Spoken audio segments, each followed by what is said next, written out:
master kind of AIDS, like SARS, like avian flu. No, I agree. And notice that Dr. Eric Pianka, UT, says he can't wait for the airborne virus that's going to wipe everybody out.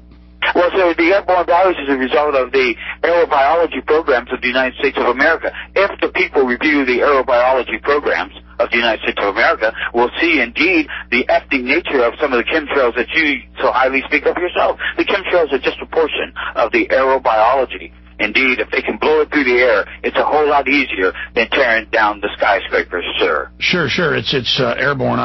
I hear you. So bring me to the point of when you discovered that you supposedly had AIDS, and then you start researching and you find these government documents. Yes, sir. 15 years ago. And I hate digressing to this extent because we're so forward-thinking in how we're going to approach it. I understand, but it's important to give folks the background here.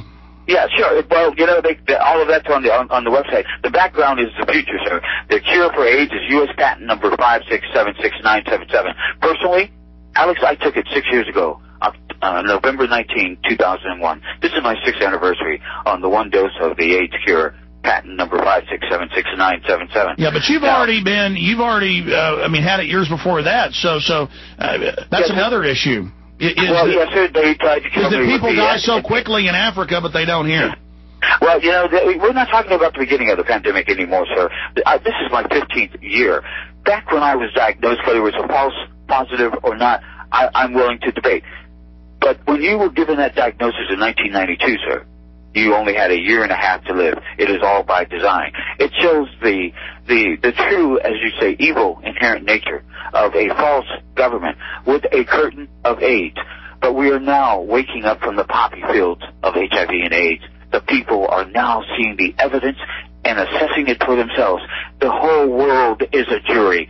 The people that were rogues, the trilateral government here in the United States, they simply cannot win. The people can read, and the people are reacting and understanding. We are awakening from the poppy field. No, I understand. People are awakening, and I am seeing that. I mean, most people you talk to on the street, it's common knowledge.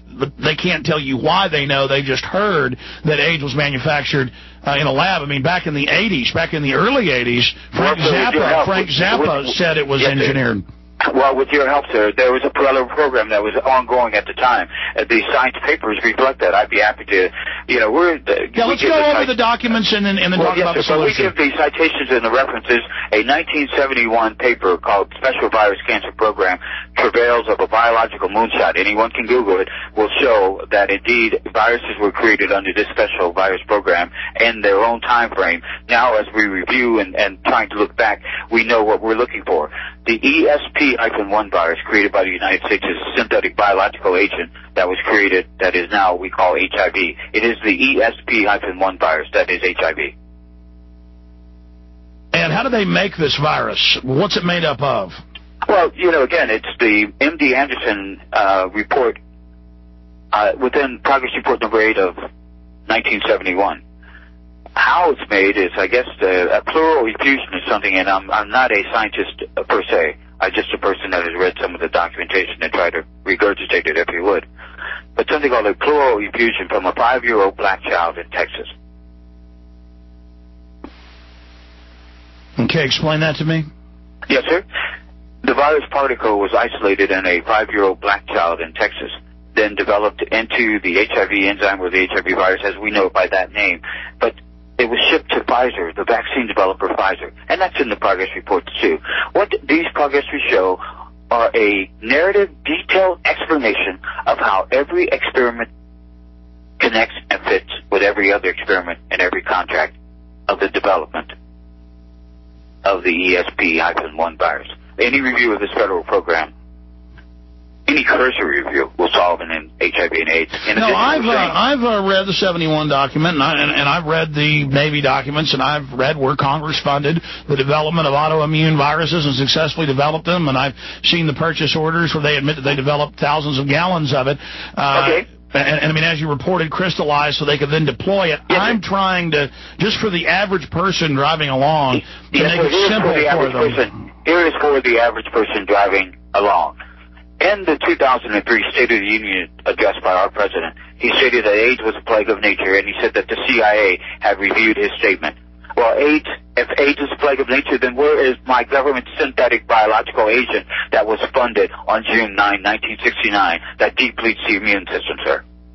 So we can't have it both ways. Either AIDS is a plague of nature, as we're being led to believe in the propaganda stance, whether it's Democrat or Republican, because we've also approached the prior president on this issue as well to no avail. Either AIDS is a plague of nature, or it is a plague of this synthetic biological agent program that has been hidden from the American people and the people of the world. We're looking for the world jury. We believe that we cannot receive justice as it relates to truth and reconciliation, an apology to the victims who have Visna in their system.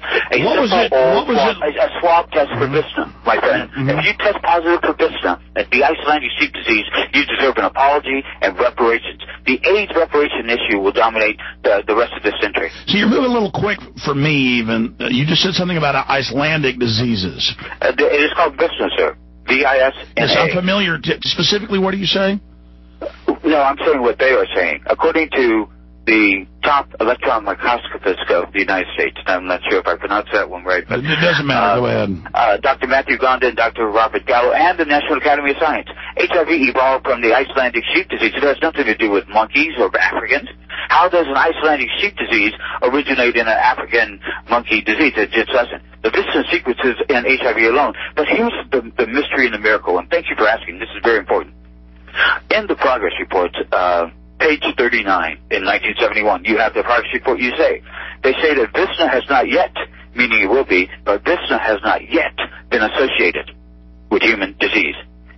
At the 1983 AIDS Task Force, and you write this down, sir, the United States was informed that AIDS had evolved the etiological agent of HIV on July 18, 1983, was the Visna sheep disease. HIV is a lentivirus because it is one of these mycoplasmas that they have triggered with for the last 100 years, in line with the horse and the goat, as was mentioned by the Cold Springs Harbor discoveries in the early 1900s.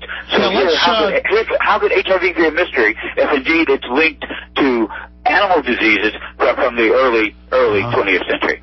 No, and we just had Mr. Watson, the head of the Cold Springs Harbor, who was the head of their genetics arm during World War II, and it was still the Eugenics Records Office. We now have him, getting finally fired or having to resign because he says black people are basically inferior and we should ban who can have children and restrict this and that. My point is, Dr. Grace, please. My point... But Alex, that's 5/5 to 3/5. See, white people grow up all their lives looking at black people as 3/5 of a person, whether you say they're 5/5 or not. That's the mental ideology of the inferiority of this entire problem.